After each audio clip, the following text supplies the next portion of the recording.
we want to come?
The mighty Yehudim, lions of Yah, praise Yah with me. The righteous, Yah, the holy, Yah, the creator, Yah, the only, Yah, the righteous, Yah, the holy, Yah, the creator, Yah, the only, Yah. He is our King, our Savior, and our Judge, Yehudim. Yahweh is righteous. He is our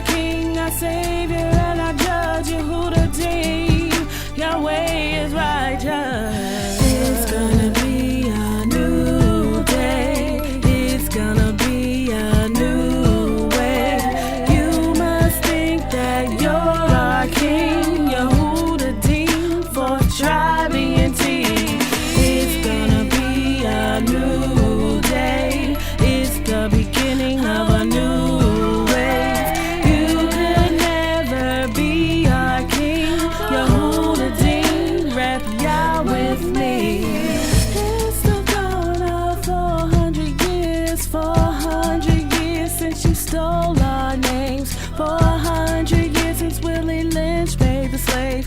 400 years and we still remain. 400 years of living with Cain.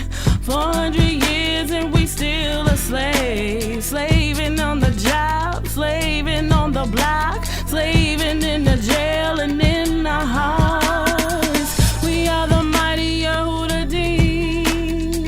Lions of Yah, praise Yah with me, the righteous, Yah, the holy, Yah, the creator, Yah, the only, Yah, the righteous, Yah, the holy, Yah, the creator, Yah, the only. He is our King, our Savior, and our Judge, YAH'S Yahweh is righteous. So it appears you're calling back into the live show. We are reconnecting you now. Your show will go live in 5 seconds. 4, 3, 2, 1. It's the beginning of a new way. You could never be our king. YAH'S, rap Yah with me.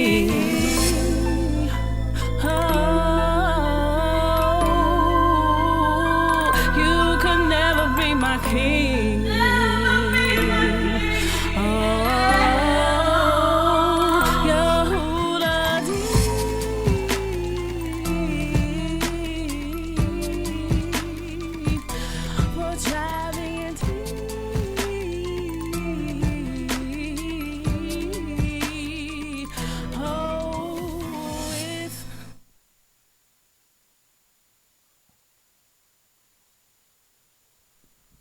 Hallelujah, hallelujah, hallelujah. Praise the mighty Yah.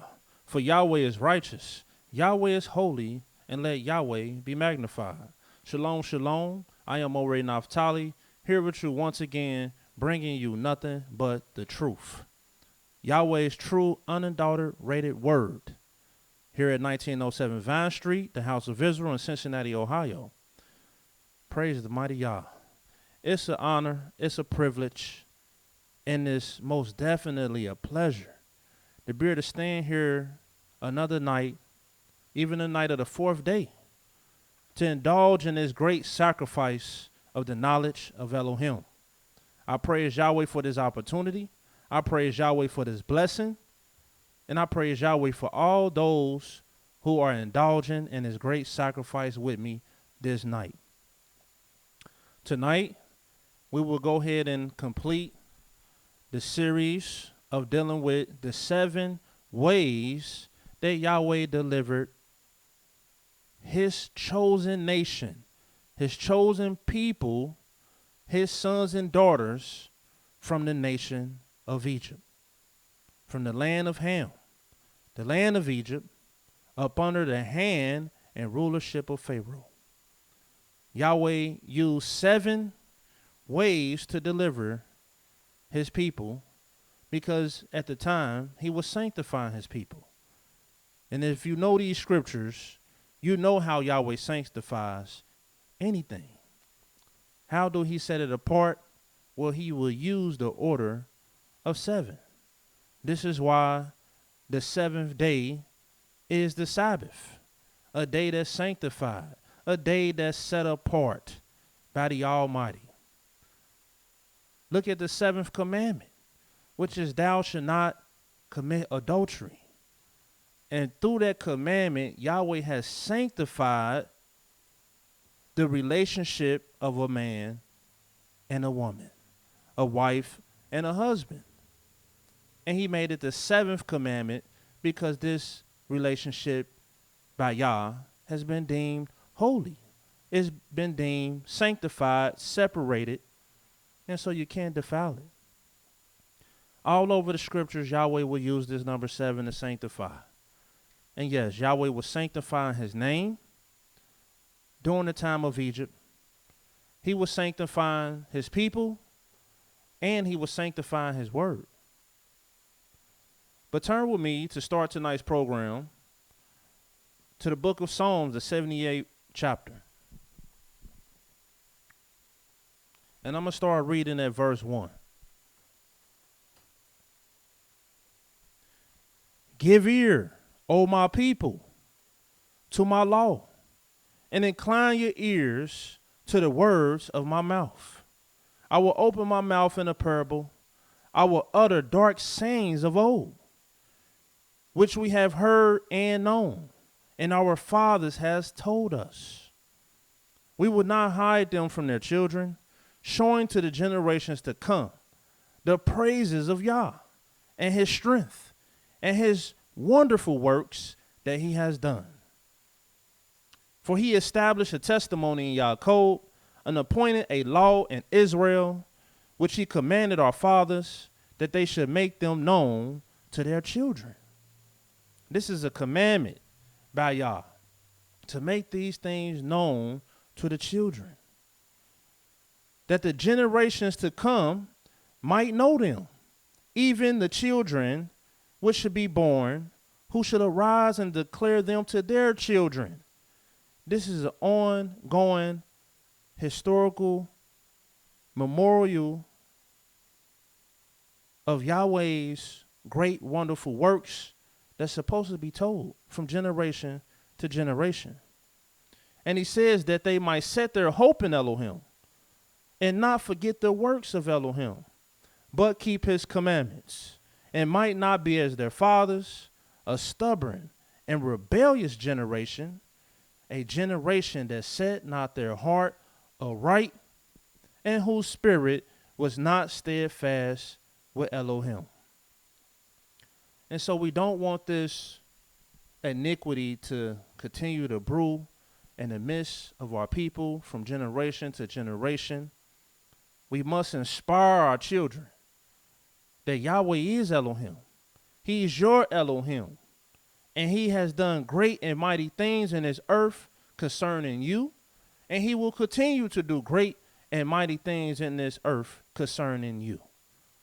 You don't have to fear no man. You don't have to fear no woman. Let Yahweh be your fear, and let Yahweh be your dread. Praise the mighty Yah. And so this is what we continue to do. This is our mission. In serving the Almighty, we must declare his wonders. We must speak of his mighty acts that he has done in his earth. For Yahweh said, this is not a vain thing. When you fulfill your purpose, it's not a vain thing to serve the Almighty, to bring praises to his name, to make known his works and his deeds in the earth. Hallelujah.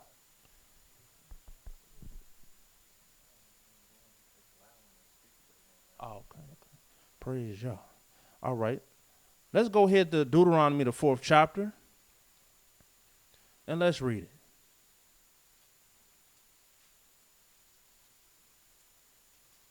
You can't read Yahweh's word enough.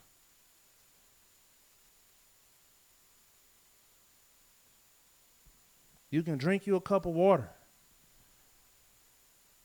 but you can't drink enough water. You have to continue to drink. You have to continue to feed your body. You have to maintain your health. And so you can't read this word enough.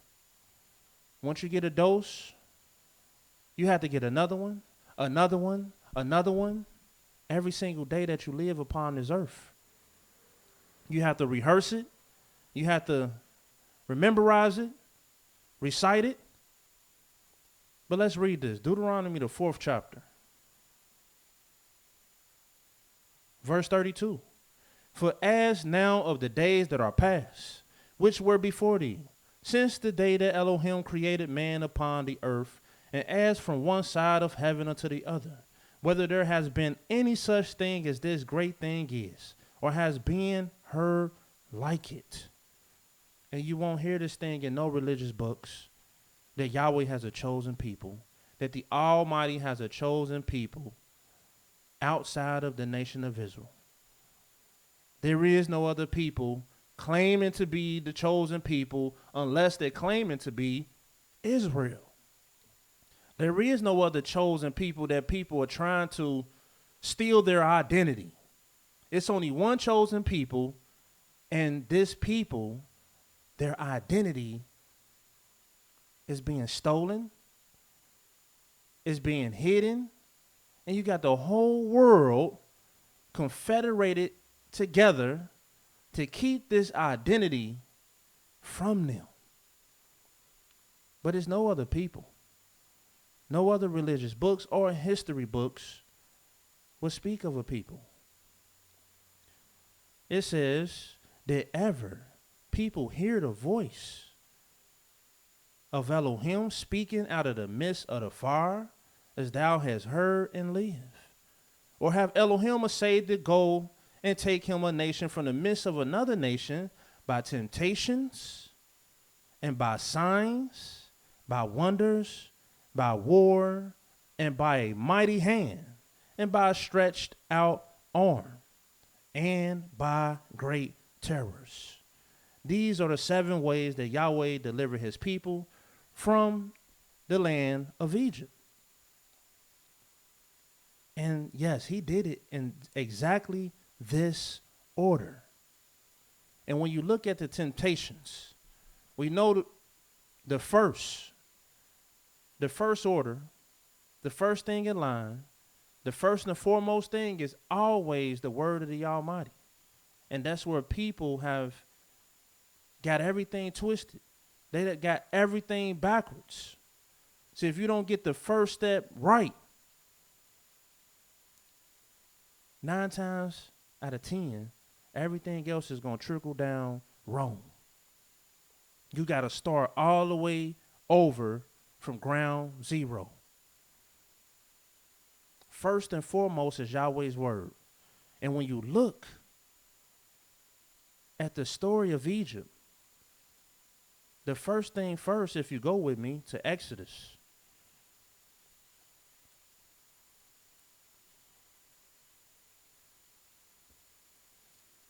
the book of Exodus,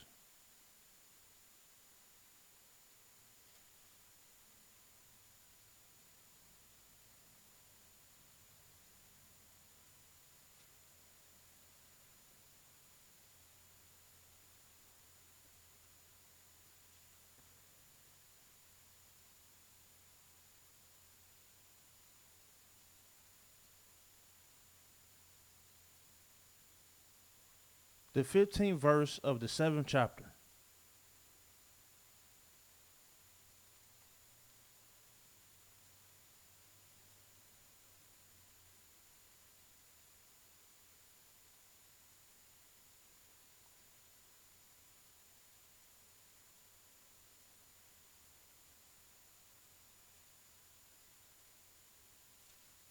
And actually, let's just read the first verse of Exodus 8. Yahweh spake unto Moses, go unto Pharaoh and say unto him, thus says Yah, let my people go that they may serve me. And this is the first and foremost thing that happened with the Pharaoh. The word of Yahweh came to him. This was his first temptation. And it was a temptation.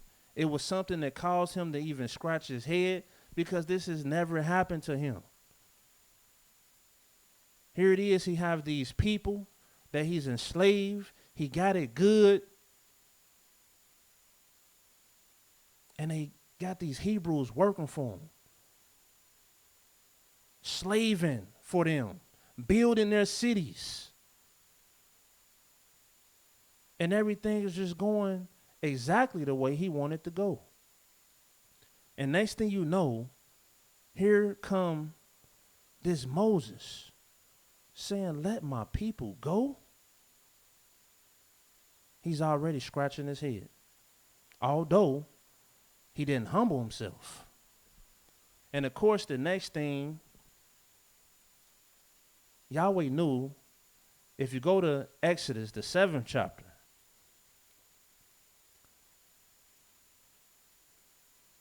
the 3rd verse, it says, I will harden Pharaoh's heart and multiply my signs and my wonders in the land of Egypt. But Pharaoh shall not hearken unto you, that I may lay my hand upon Egypt and bring forth my armies and my people, the children of Israel, out of the land of Egypt by great judgments. And you want to remember this, that Yahweh used great judgments to bring the children of Israel out of Egypt. This is which lets you know that Yahweh used wisdom. He used knowledge. He used understanding. He was very strategic in what he did to Egypt. And you notice to be the truth, Yahweh said that all his ways is judgment. There's nothing that Yahweh do that's not judgment. Here it is, he's raised these people up to proclaim his name in the earth. Do you think it's anything about this that was random and not well thought out, planned, and measured by Yah? Look what it says. And the Egyptians shall know that I am Yahweh when I stretch forth my hand upon Egypt and bring out the children of Israel from among them. And Moses and Aaron did as Yahweh commanded them, so did they. And skip down to the 9th verse. When Pharaoh shall speak unto you, saying, show a miracle for you, then thou shalt say unto Aaron, take your rod and cast it before Pharaoh, and it shall become a serpent. And this was the first sign. This wasn't a wonder. This wasn't the plagues. This was just a sign. And the sign had everything to do with the staff or the rod that Aaron and Moses had in their hand. Yahweh put power into this rod. He put power into this staff. And this staff, from the remainder of this season upon Egypt, served as a sign. And you will see it throughout the story. And Yahweh will use this staff and this rod to bring forth his wonders, his mighty hand in Egypt. But tonight we will be dealing with specifically the mighty hand of Yah, his stretched out arm, and his great terrors. And when it comes to the mighty hand of Yah, I won't tarry too long because I dealt with it a little last night. But if you was listening and paying attention last night, what I was trying to show you, if you go with me to Proverbs, the 3rd chapter,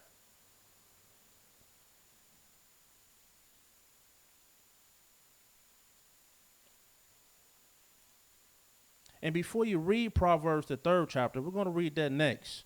Read Ecclesiastes, the 7th chapter.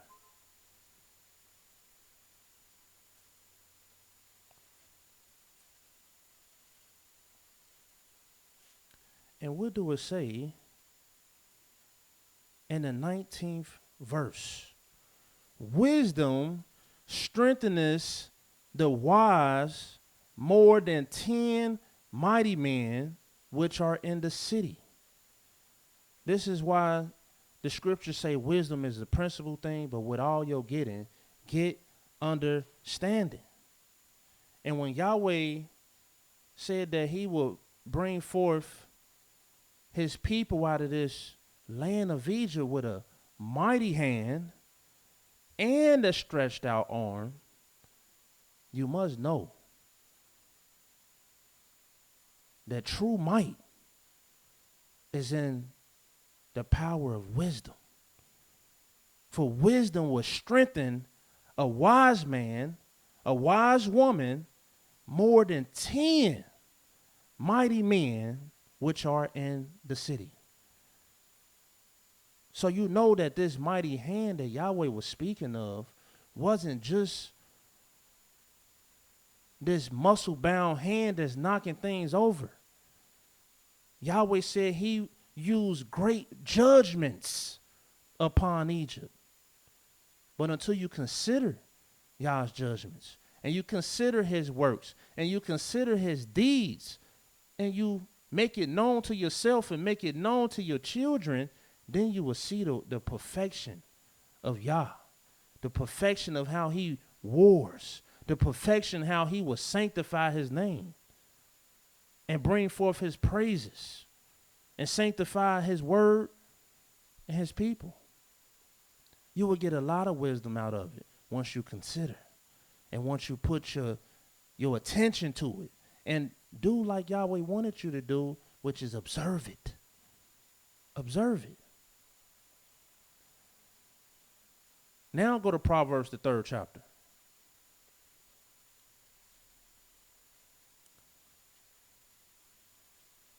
Proverbs, the 3rd chapter. Also in the 19th verse. Yahweh by wisdom has founded the earth. He found the earth by wisdom. So everything in this earth is founded. The foundation of the earth, everything in this earth has a connection to wisdom. This is why all the days of the week are connected to wisdom. Why do you think the man in these scriptures, he said, Yah, teach me to number my days that I may apply my heart to wisdom? Because there is no wisdom, not for us anyway, there is no wisdom without the earth. For Yahweh has founded the earth upon wisdom. And so if you don't know the days of the week, for Yahweh says 6 days he made the heavens, the earth, the sea, and all that in them is. This he established. Look what it also says in this verse. By understanding has he established the heavens. And what is understanding? Understanding is a higher level of wisdom. And this is what he used to establish the heavens and the earth. And although it don't say seas in the scriptures, you think Yahweh didn't establish the seas with his wisdom, with his understanding? And so everything stems back to the foundation. And this is why the same order, the same wisdom, even with Yahweh's deliverance, the 7 ways he delivered his people, you can connect it to the 7 days because Yahweh used wisdom. He used judgment. The same wisdom he founded the earth upon. The same wisdom and understanding he established the heavens with.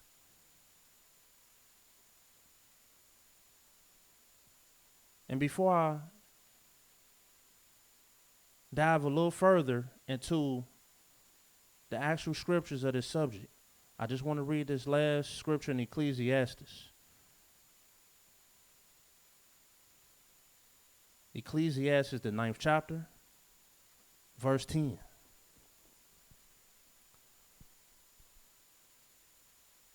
Whatsoever your hand find to do, do it with your might. Do it with your might. See, your might and your hand, they're connected. And if you're going to do something with your might,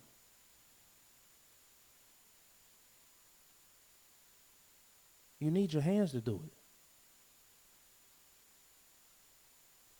Whatsoever your hands finds to do, do it with your might, for there is no work.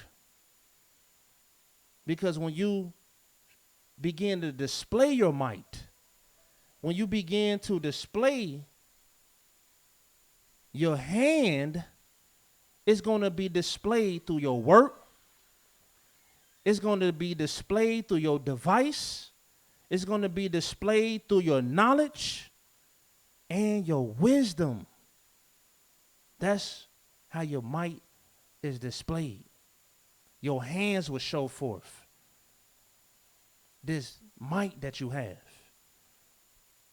And this is what I was showing yesterday, that Yahweh has made us in his image and his likeness. And so if Yahweh has a mighty hand, which he does. His hands is full of might. That's where he put his might at. He could have put his might anywhere else. But the focal point of Yahweh's mightiness, Yahweh is letting you know that it's his hands. Look what it says in Isaiah the 55th chapter.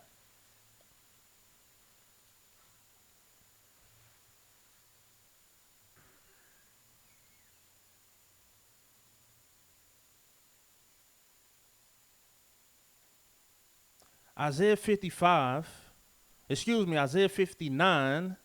it reads in the first verse, behold, Yahweh's hand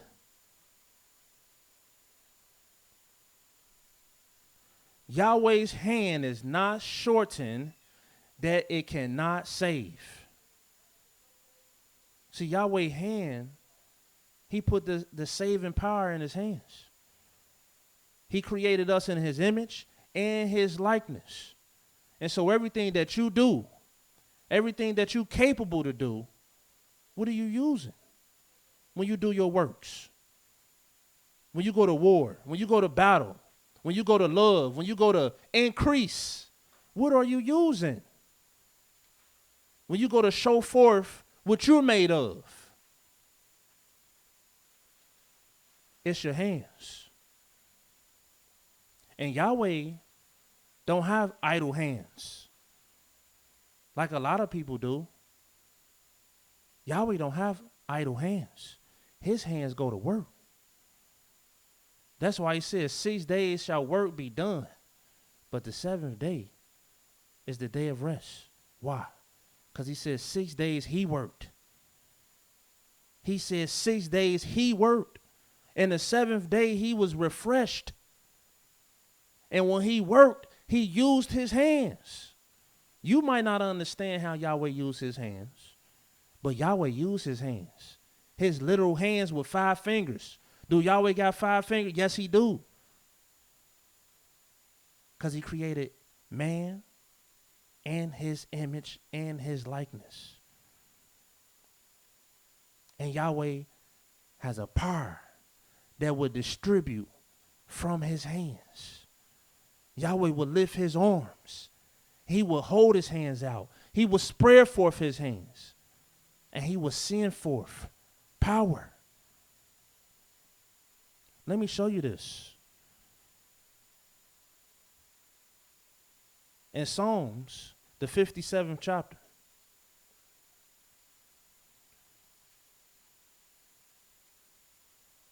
And Yahweh don't put his hands to nothing without wisdom.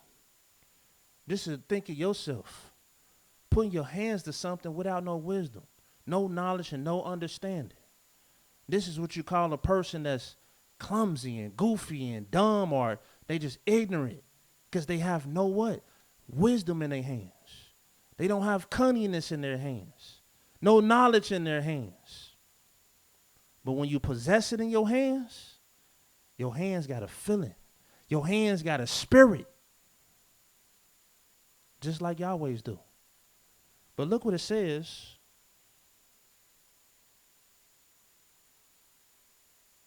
Isaiah 57, verse 3. Let me start at verse 1. Be merciful unto me, O Elohim. Be merciful unto me, for my soul trusts in thee. Yeah, in the shadow of your wings will I make my refuge, until these calamities be overpassed. I will cry unto Elohim Most High, unto Elohim that performeth all things for me. Yahweh still work.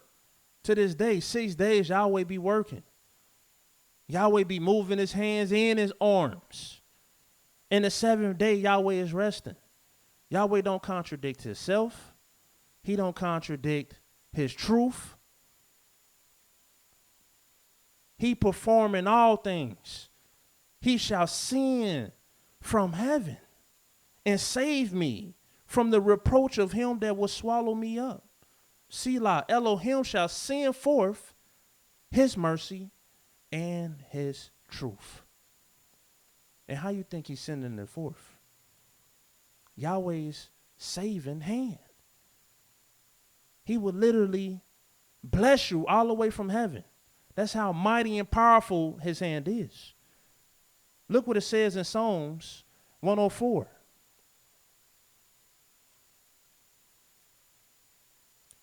See, Yahweh wants you to know something about his mighty hand. And it's the fifth sign. It's the fifth temptation. It's the fifth wonder. It's the fifth thing that Yahweh has mentioned that he used to deliver the children of Israel. And what do the fifth mean? It means increase. And if you really want to increase, you need your hands. But an increase to the Almighty, there is no increase without the increase of knowledge. And this is what Yahweh's hand will bring you. He sent forth his mercy and his truth. He will increase you in your knowledge. He will increase you in your wisdom and understanding all the way from the heavens. Because Yahweh know, as he already shown us, you're not increasing unless you're increasing in knowledge. See, you're increasing in vanity. In your mind, that's an increase. But the truth is, there is no increase in vanity. Vanity is not an increase. But when it's not a vain thing, it tends to life. Now you're increasing. See, if you increase life, that's a true increase. This is why Yahweh in the fifth commandment, he says that honor your father and mother that your days may be prolonged. Because now you're not doing something vain. And now you can increase your days, your life. But vanity don't increase life. Vanity don't increase days. So how is it a increase when you just got more vanity? It's not an increase. It's just more vanity. That's all it is. But true increase come by the way of knowledge.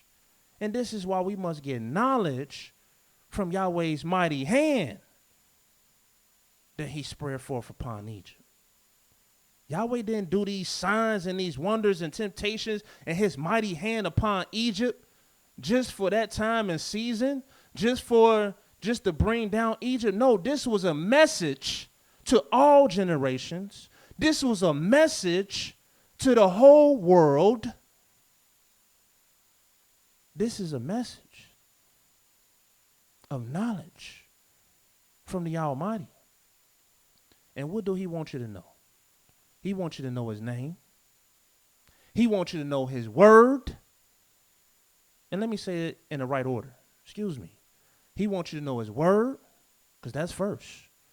He wants you to know his name. That's second. And he wants you to know his servant. That's third. It's always in that order. He wants you to know all three of these.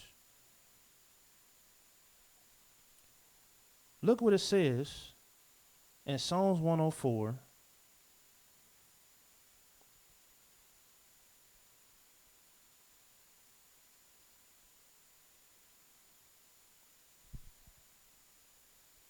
Let's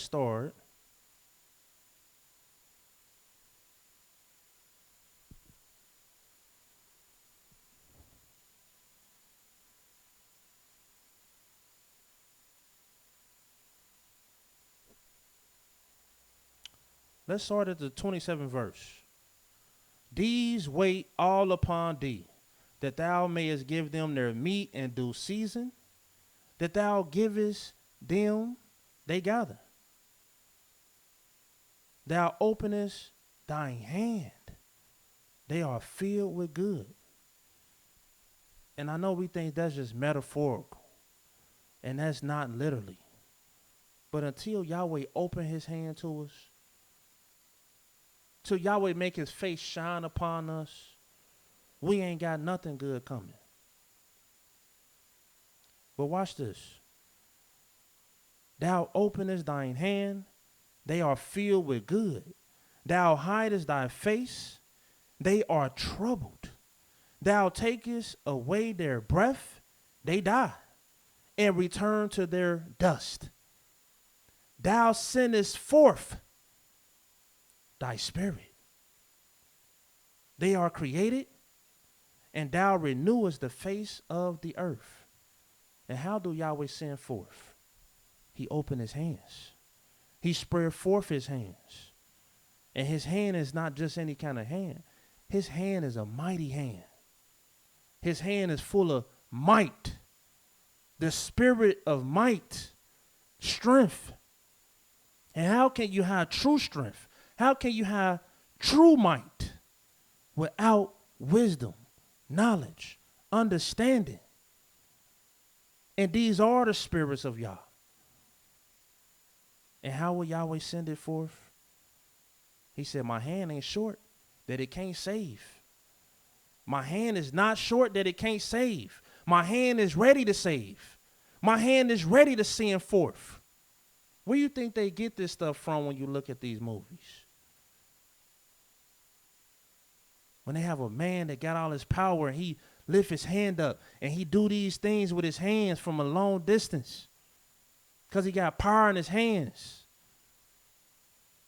They ain't just getting this stuff from their own imagination. A lot of these things, they get them from the Almighty. They trying to be like the Almighty. This is the way of the heathens. They have always tried to be like Yah, the Almighty.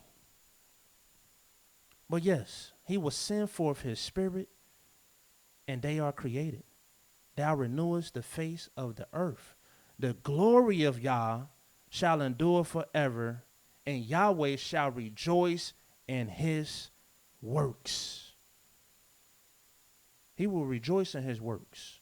The things that his hands is literally doing. He's working with his hands. He's moving his hands. He's lifting his arms.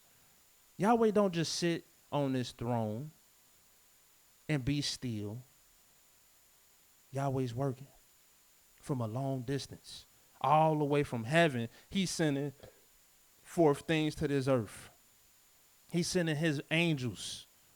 Matter of fact, look in the same chapter. It says, let's start at verse 1. Bless Yahweh, O my soul. O Yahweh, my Elohim, thou art very great. Thou art clothed with honor and majesty, who covers thyself with light as with a garment, who stretches out the heavens like a curtain, who layeth the beams of his chambers in the waters, who maketh the clouds of his chariot. How strong, how mighty do you have to be to do such a thing? The work in the waters and the stretch forth the heavens. Yahweh did these things with his hands. It says in the 4th verse, who maketh his angels spirits, his ministers a flame and fire, who laid the foundations of the earth that it should not be removed forever. This is the things that Yahweh has done. And you can't phantom it, but just let it be known that these are the works of Yahweh's hands. And it was the work of Yahweh's hands when he went into Egypt. Literally, he sent his servant, his power, with his hand. And his stretched out arm, I showed you this last night, but let's look at it one more time. See, the servants of Yah are signs. We made in his image and likeness. Look at what it says in Psalms, the 18th chapter.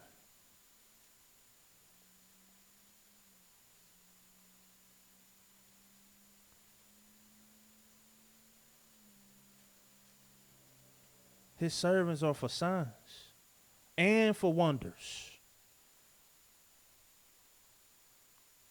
Psalms 18,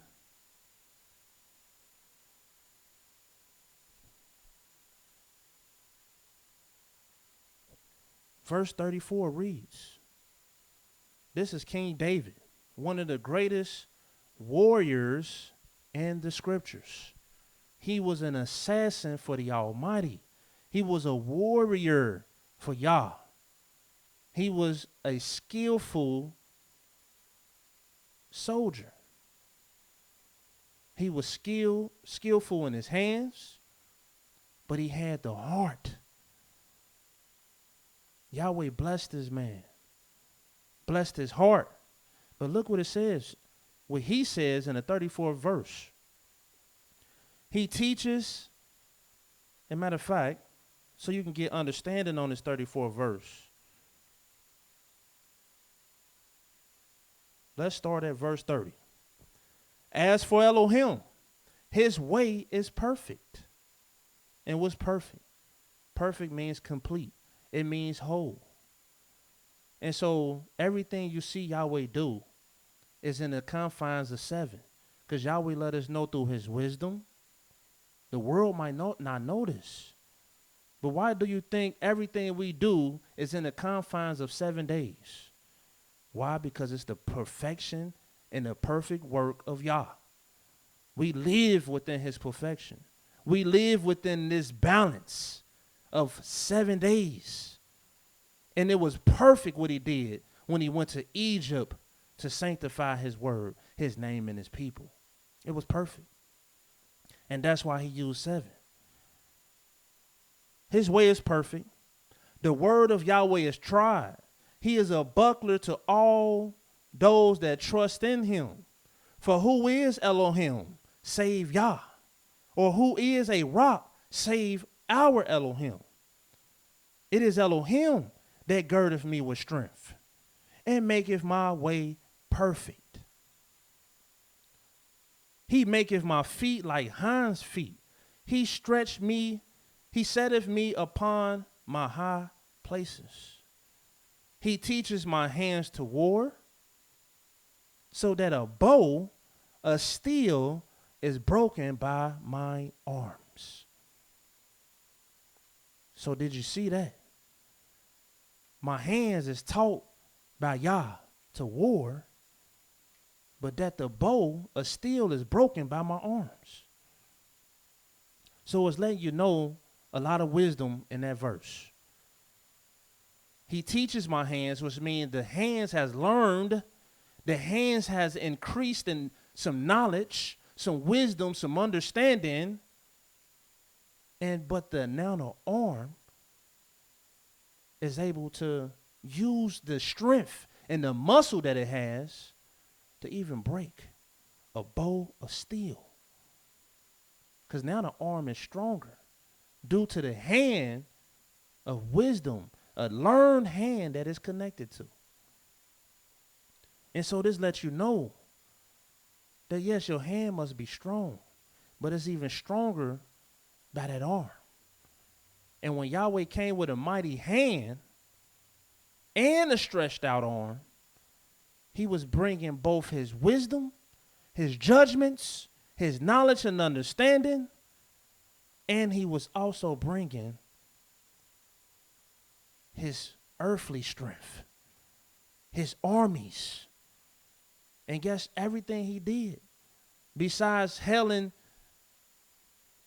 the things that he hailed from heaven, everything he did it came from the earth. The locusts, the frogs, the lice. Thou hast also given me the shield of thy salvation, and thy right hand has holden me up, and thy gentleness has made me great. Praise the mighty Yah. The hand of Yahweh is all over the scriptures. And see, the hand of Yah is full of spirit. He will send forth his spirit from his hands. Look what he says in Isaiah 34 and verse 16.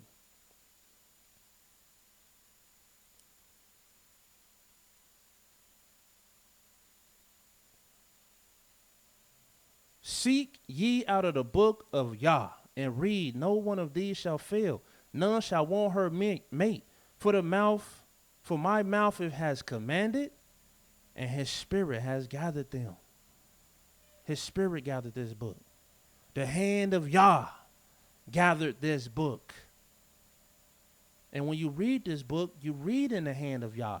All these servants of the Almighty are just an extension of his hands. Host of his spirit. That's what these brothers are. He has cast a lot for them, and his hand has divided it unto them by line. His hand. They shall possess it forever.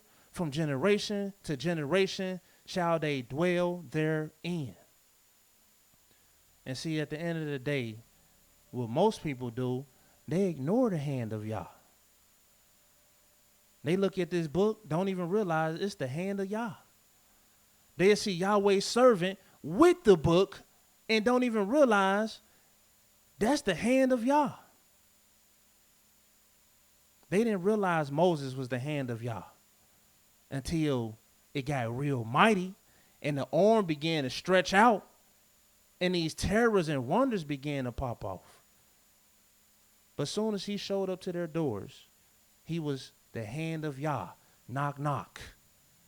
He was the mouth of Yah. Thus says Yah, let my people go. He was a representative of Yah in every which way.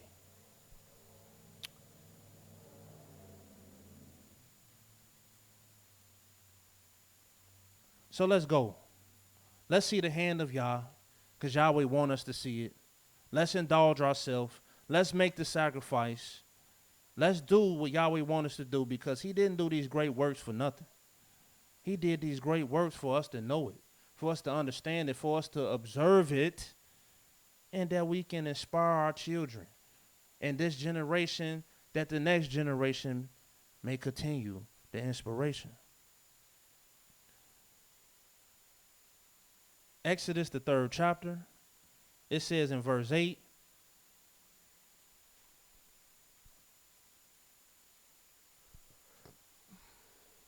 and I am come down to deliver them out of the hand of the Egyptians.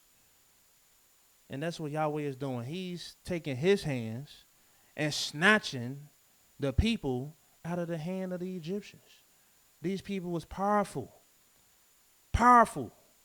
and had us right in the palm of their hands. And to bring them out of the land unto a good land and large. Skip down, we'll do it say in verse 19. And I am sure that the king of Egypt will not let you go. No, he's not going to let you go. Not by a mighty hand. I will stretch out my hand and smite Egypt with all my wonders, which I will do in the midst thereof. And after that, he will let you go.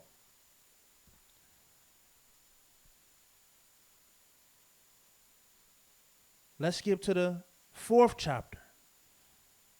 See, Yahweh wants you to see his hand. Because guess what? Yahweh's coming back. He's going to stretch forth his hand again. He's still stretching forth his hands. And you have to ask yourself, do you want Yahweh's hand upon you for good? Or do you want Yahweh's hand upon you for evil? He's the Elohim of judgment. And his hand is going to touch you either one way or another. Exodus 4. I just want to point out some verses. Yahweh said unto him, what is that in your hand, Moses? He said, a rod. And he said, cast it to the ground and cast it on the ground. And he cast it on the ground and it became a serpent. And Moses fled from before it. And listen, that was the first sign that he showed not only the people, but that was the first sign that he showed the Egyptians. Pharaoh was this serpent. And what was the instrument Yahweh used in the very beginning? When Yahweh gave his words to Adam and said, do not touch of this tree. And then Yahweh sent an instrument, a vessel, to be an adversary against his word, what was it? It was a serpent. And here it is. Yahweh is using a serpent again in connection with being an adversary to go against his word. And when you see brothers and sisters today going against the word of the Almighty, they're serpents. And Yahweh said unto Moses, put forth thy hand, take it by the tail. And he put forth his hand and caught it, and it became a rod in his hands, that they may believe Yahweh Elohim of their fathers, the Elohim of Abraham, Elohim of Isaac, and the Elohim of Jacob have appeared unto thee. And Yahweh said further unto him, put now your hand into your bosom. And he put his hand into his bosom, and when he took it out, behold, his hand was leprous as snow. And he said, put thy hand into thy bosom again. And he put his hand into his bosom again, and plucked it out of his bosom, and behold, it was turned again as his other flesh. And it's not ironic to me that he's using his hand as a sign, because his hand is the hand of the Almighty. And he will use his hand throughout this whole season in the eyes of Pharaoh, in the eyes of Pharaoh's servants, and in the eyes of the children of Israel. This hand will continually be a sign. Not only the hand, but this rod. The 13th verse, and he said, O my Yah, send, I pray thee, by the hand of him whom thou wilt send. He said, listen, my hand, I don't want to do this thing, basically. Send somebody else. Let somebody else use their hands to do this. He didn't want to use his hands. But Yahweh said, no, you, my hand, and you're going to go. The anger of Yahweh was kindled against Moses, and he said, is not Aaron the Levite your brother? I know that he can speak well. And also, behold, he cometh forth to meet thee, and when he seeth thee, he will be glad in his heart. And let's skip down. Look what it says.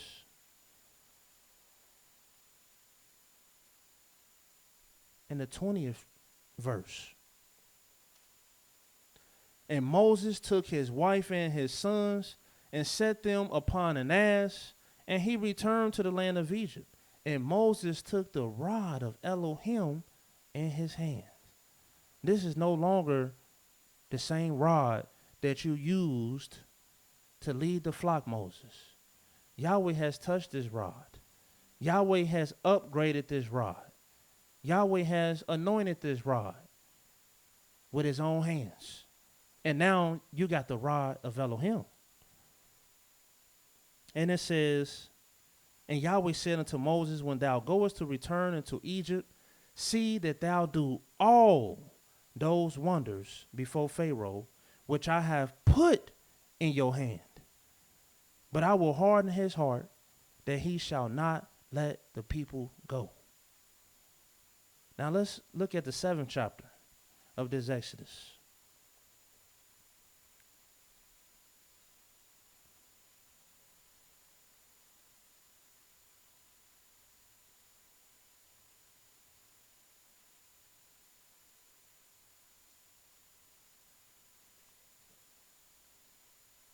Now you will notice something as you're reading this story, and I'm here to tell everyone, go back and read this story. Pay attention to how it all lays out. And you will notice when you read the first sign and the second and the third, you will notice certain things that begin to transpire. You will notice Pharaoh's spirit. From the first time he seen Moses come in the door. And he said, man, show me a miracle. And he seen a serpent. Although you know he's scratching his head, he's still not convinced. He's still not humble. And then you got the second sign. Then you got the third one. Then you got the fourth one. But then things get a little different when you get to the 5th one. Look what it says. Starting at the 15th verse. Get thee unto Pharaoh in the morning, and lo, he goeth out unto the waters, and thou shalt stand by the river's brink against where he come. And the rod which was turned to a serpent, thou shalt take in your hand. And thou shalt say unto him, Yahweh Elohim of the Hebrews has sent me unto thee, saying, let my people go, that they may serve me in the wilderness. And behold, hitherto thou wouldest not hear. Thus says Yah, and this thou shalt know, that I am Yahweh. And behold, I will smite with the rod that is in my hand upon the waters which are in the river, and they shall be turned to blood.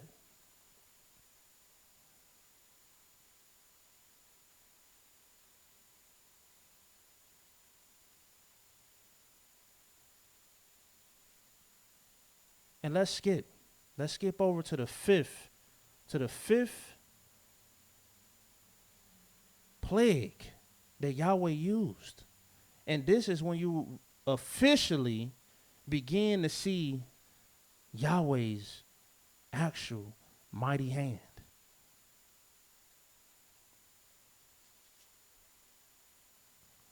The Exodus, the 9th chapter, says in the first verse, Yahweh said unto Moses, go in unto Pharaoh and tell him, thus says Yahweh Elohim of the Hebrews, let my people go, that they may serve me. And you want to pay attention to this. Matter of fact, maybe you can count it. How many times, and I didn't do the count myself, but it's interesting to find out how many times did Yahweh tempt the Pharaoh with his words by saying, let my people go, that they may serve me. This was the theme in the whole season of Yahweh coming unto Pharaoh. Let my people go, that they may serve me. And then the second verse, for if thou refuse to let them go, and will hold them still, behold, the hand of Yah is upon your cattle. And this is the first time you will actually read this. Although you had a hand of Yah through this whole thing, but now you actually reading at the 5th plague when it says the hand of Yah is upon your cattle, which is in the field, upon your horses, upon the asses and the camels, upon the oxen and upon the sheep. There shall be a very grievous murrain.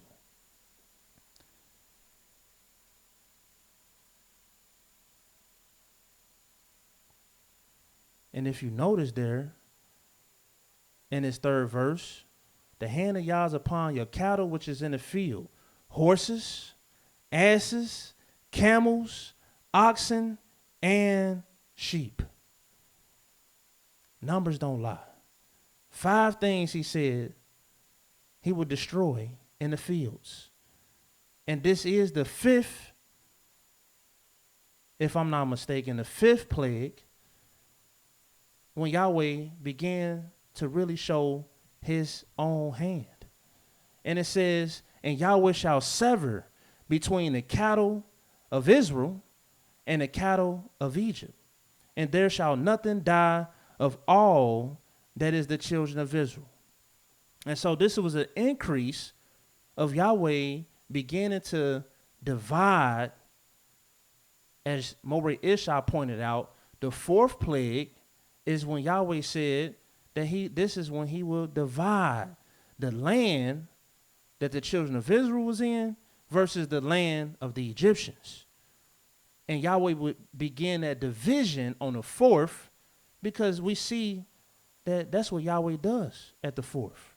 He divided day from night, but then he increased it by going further from the land now to the cattle. And so Yahweh is showing you his judgment. There is no judgment without measure. There is no measure without order. There is no order without numbers. And so Yahweh's judgment, his measure, his order is upon everything that he's doing. 4th verse says, and Yahweh shall sever between the cattle of Israel and the cattle of Egypt, and there shall nothing die of all that is the children of Israel. And Yahweh appointed a set time, saying, tomorrow Yahweh shall do this thing in the land.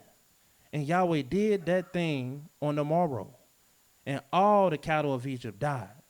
But of the cattle of the children of Israel died not one. And Pharaoh sent, and behold, there was not one cattle of the Israelites dead. And the heart of Pharaoh's heart was hardened, and he did not let the people go. And so he was fooling out at this time. He wasn't about to let the people go. He was hardened. And Yahweh said unto Moses and Aaron, take to you handfuls of ashes of the furnace, and let Moses sprinkle it toward the heaven. Now we're dealing with the 6th plague, which I see Yahweh lining it up. He's lining it all up. Because now Yahweh is beginning to show the stretch forth his arm upon Egypt. He's going and showing his true strength upon Egypt. Because Pharaoh, obviously, he's not convinced. He's obviously not humble. So now Yahweh got to really show his muscle at the 6th. And if you know anything about the 6th, well, Yahweh made man and beast. He made man and beast on the 6th day. He also made the creeping things. And so Yahweh always connect the 6th with man and beast. And we know that the 6th also represents a double portion, a double blessing, a double curse. It represents a double. But look what happened at the 6th. Yahweh said unto Moses and unto Aaron, take to you handfuls of ashes of the furnace, and let Moses sprinkle it towards heaven in the sight of Pharaoh. Let Pharaoh see your hand. Let him see this, because it's for a sign. And it shall become small dust in all the land of Egypt, and shall be a boil breaking forth with blains upon man and upon beast. And as Yahweh has shown us, that he founded the earth upon wisdom. It was his wisdom of why he made the light first, the heavens second, the earth third, the lights in the heavens fourth, the water, the creatures and the seas and the fowls of the heaven fifth, and man and beast on the 6th.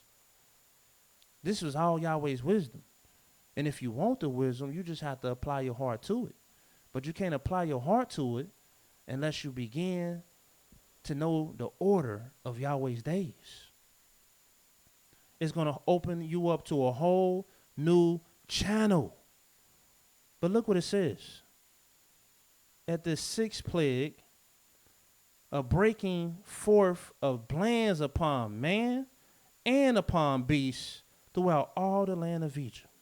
And they took ashes of the furnace, stood before Pharaoh, and Moses sprinkled it up towards heaven, and it became a boil breaking forth of blains upon man and upon beast. And the magicians could not stand before Moses because of the boils. See, Yahweh is showing his muscle now. You can't even stand before my servants. For the boil was upon the magicians and upon all the Egyptians. And see, that's why you will notice with the other signs, the magicians would come out and they would perform the same little trick. Oh, we can do that trick too. Oh, we can do that trick too. But now when you get to the 5th, All they little tricks. Matter of fact, the trick stopped at the third, because Yahweh began to what? Establish his servant. And then you got the fourth. But then at the fifth, it really began to increase. Yahweh really began to divide his people. And then at the sixth, they can't even come out no more. They can't even stand before Moses no more. Because Yahweh has stretched his arm out. Yahweh hardened the heart of Pharaoh, and he hearkened not unto them, as Yahweh had spoken unto Moses. And Yahweh said unto Moses, rise up early in the morning and stand before Pharaoh, and say unto him, thus says Yahweh Elohim of the Hebrews, let my people go, that they may serve me. The first thing that came to Pharaoh every morning when Yahweh was sending a different plague, the first thing that met him at the door was let my people go. First thing that met him at the door was the word of the Almighty.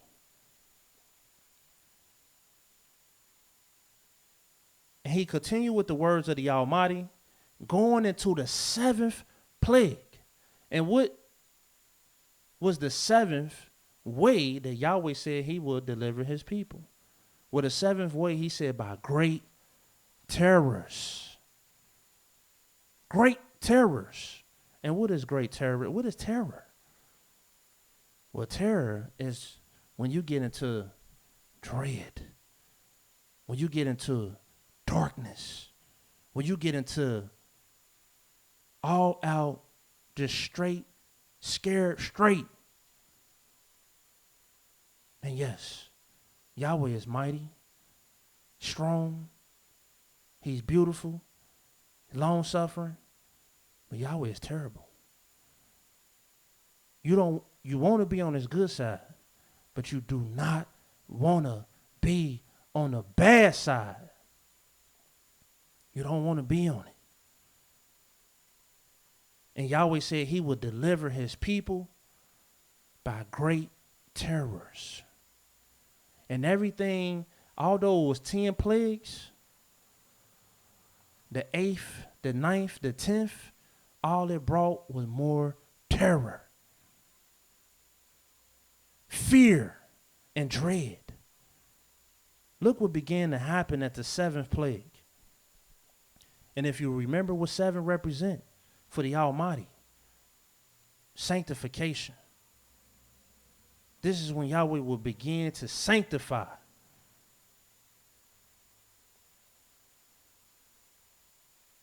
'14th verse. For I will at this time send all, because it's complete now. I'm going to send all my plagues upon your heart and upon your servants and upon your people, that thou mayest know that there is none like me in all the earth. Sanctify me. Sanctify my name. Denounce all the other names and put some respect on my name. Yahweh, the Elohim of the Hebrews. For now I will stretch out my hand.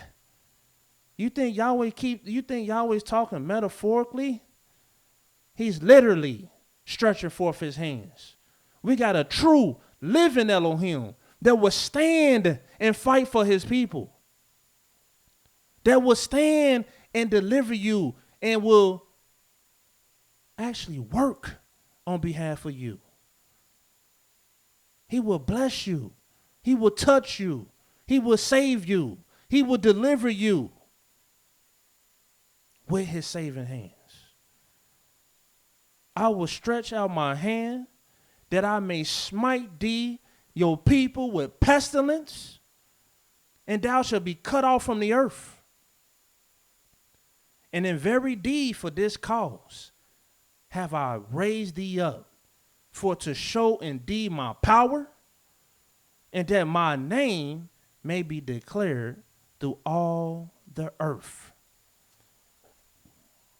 As yet Exaltest thou thyself against my people, that thou wilt not let them go? Behold, tomorrow about this time, I will cause it to rain a very grievous hail, such as has not been in Egypt since the foundation thereof, even until now. It's about to get terrible. Yahweh ain't playing no more. Send therefore now, gather your cattle. Look at the mercy of Yah. Tell them, this is Yah saying, look, gather your cattle and all that thou hast in the field, for upon every man and beast which shall be found in the field and shall not be brought home, the hail shall come down upon them, and they shall die. And he that feared the word of Yah among the servants of Pharaoh made his servants and his cattle flee into the houses. See, because Yahweh's word was continuously a temptation throughout this whole ordeal. All Yahweh began to plague and do wonders and signs, and stretching forth his mighty hand, stretched out arm. His temptation was still there through his words.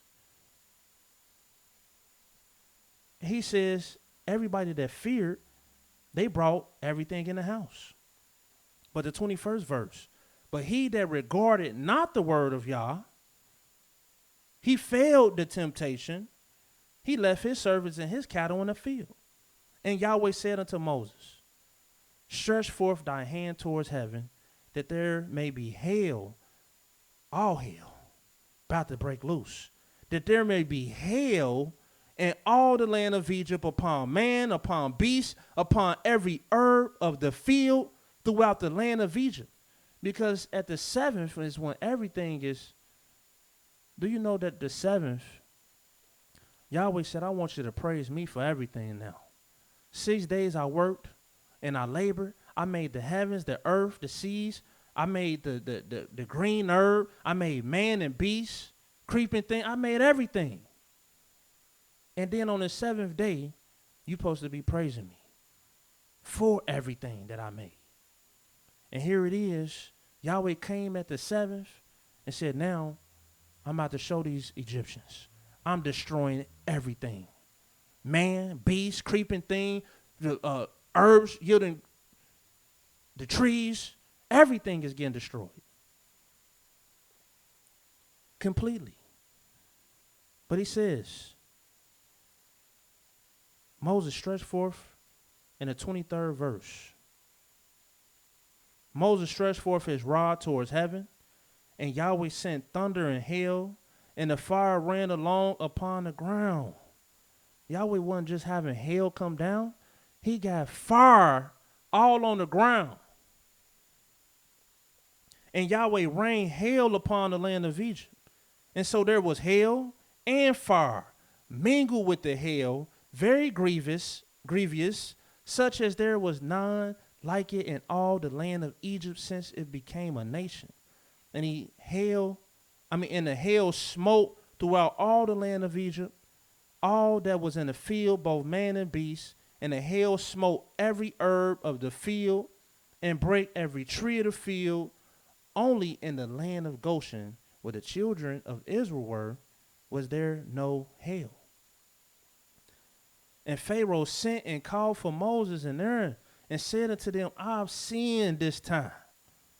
Yah is righteous, and I and my people are wicked.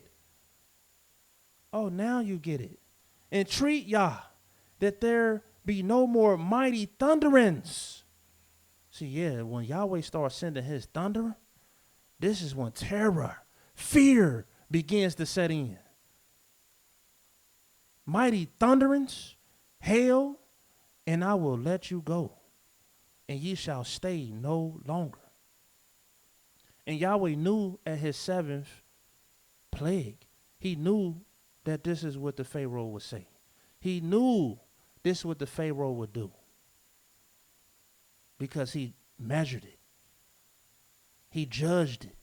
He planned it. And Moses said unto him, as soon as I am gone out of the city, I will spread forth my hands unto Yah, and the thunder shall cease. He said, but in the 30th verse, well, let's finish this verse.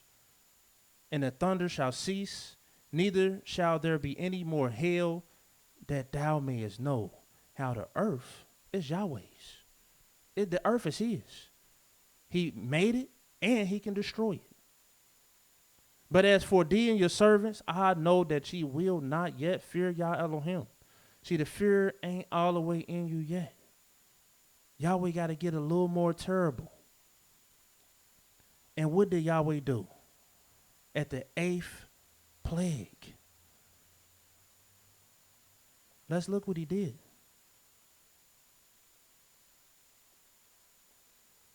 The 13th verse. Moses stretched forth his rod over the land of Egypt, and Yahweh brought an east wind upon the land all that day and all that night. And when it was morning, the east wind brought the locust. What's so terrible about locust? What? Ain't nobody scared of no locust. Locusts went up over all the land of Egypt and rested in all the coasts of Egypt. Very grievous were they. Before them there was no such locust as they, neither after them shall be such. These weren't any kind of locusts. These weren't the locusts that Cincinnati be getting every 7 years.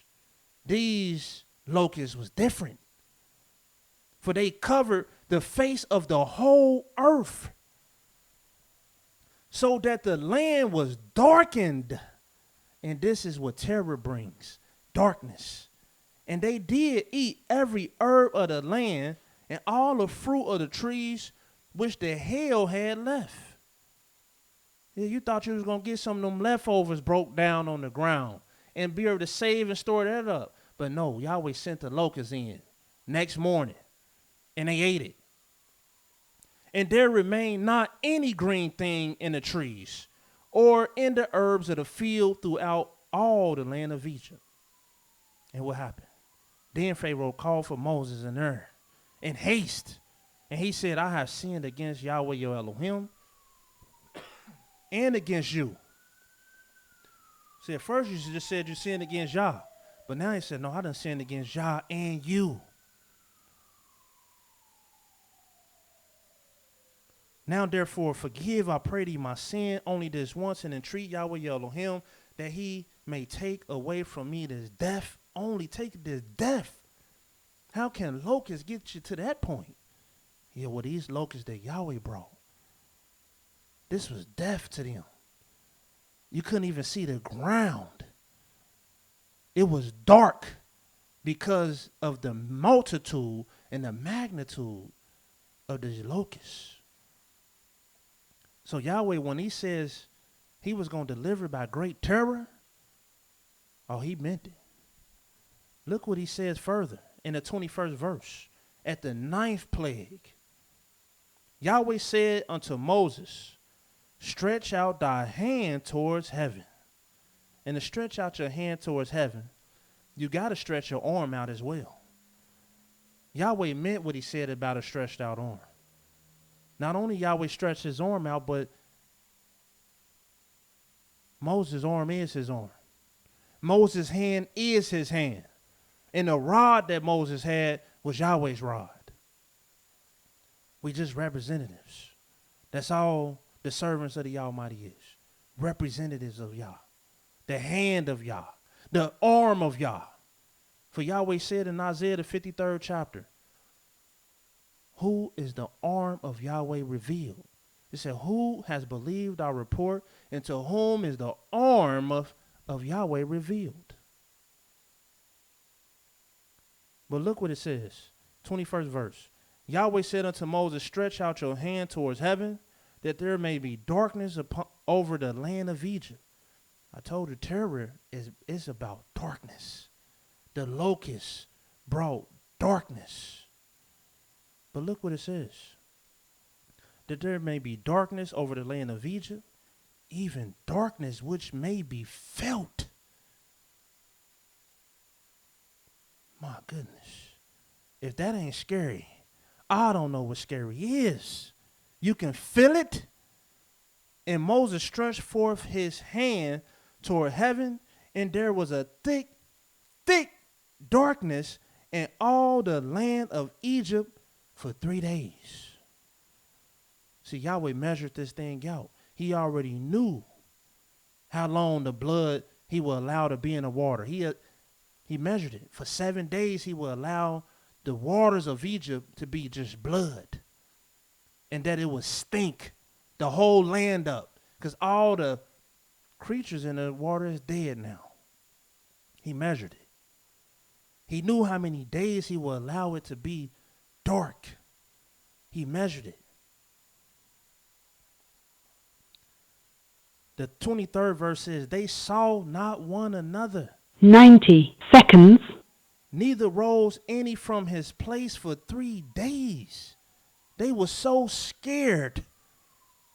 They were so frightened. They ain't even get out the bed for 3 days. They ain't get from up under their covers for 3 whole days. Because Yahweh brought terror into the midst of Egypt. 60 seconds. But all the children of Israel, they had light in their dwellings. They had light. But the Egyptians was covered in darkness that can be felt. And we know the 10th plague, which is one of the darkest things you can ever go through, which is to lose your firstborn son. That's one of the scariest things a parent even want to think about, especially for a haughty nation like Egypt. But for anybody to lose your firstborn, that's very rough. That's very dark. 10 seconds.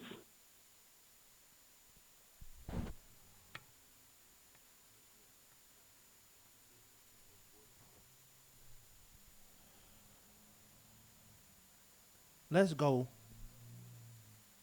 We only got about 3 minutes. We'll read these last scriptures. Here in Exodus, the 12th chapter. Yahweh said in the 12th verse, for I will pass through the land of Egypt this night, and will smite all the firstborn in the land of Egypt, both man and beast, and against all these deities of Egypt, I will execute judgment. I am Yahweh.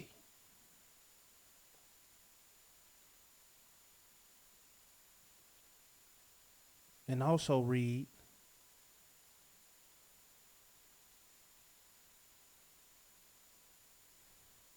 the 11th chapter of Exodus. And it says,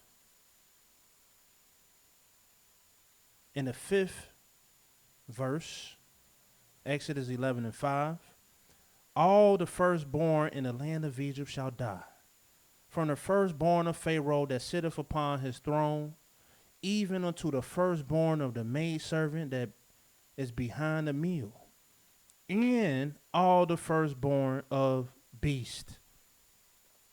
And there shall be a great cry throughout all the land of Egypt, such as there was none like it, nor shall be like it any more.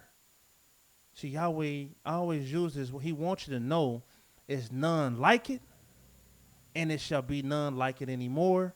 Why? Because it's a wonder of Yah. This was his wonders that he sent upon Egypt. Moses, he said there was none like him before, and there shall be no prophet like him after. Because he's a one of a kind. And why? He's actually Yahweh's second wonder. Yahweh established him as a wonder after the order of 2. And why? Because Moses was a wonder, a vessel that Yahweh will use to bring forth his name in the earth. All these wonders, he did it through the hand and the arm and the vessel of Moses. And so Moses represents the name of Yah. But it says, and there shall be a cry throughout all the land of Egypt, such as there was none like it, nor shall be like it any more. But against any of the children of Israel shall not a dog move his tongue, against man or beast, that ye may know how that Yah does put a difference between the Egyptians and Israel. And I know people don't believe it, but Yahweh put a difference between Israel and all the nations. There's a difference. The Israelites are his chosen people. The Israelites he has chosen to serve him. And let me read this last verse. And my book just opened up right to it. In Jeremiah 16, the 14th verse.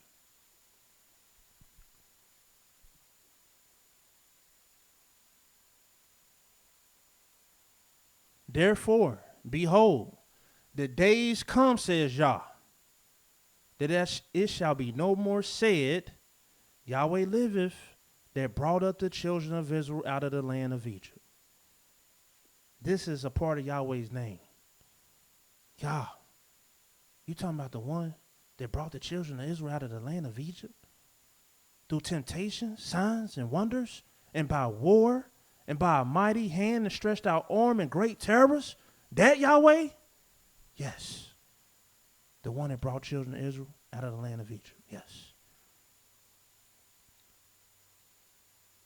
But Yahweh, that's no longer going to be said. And people used to say it, trust him.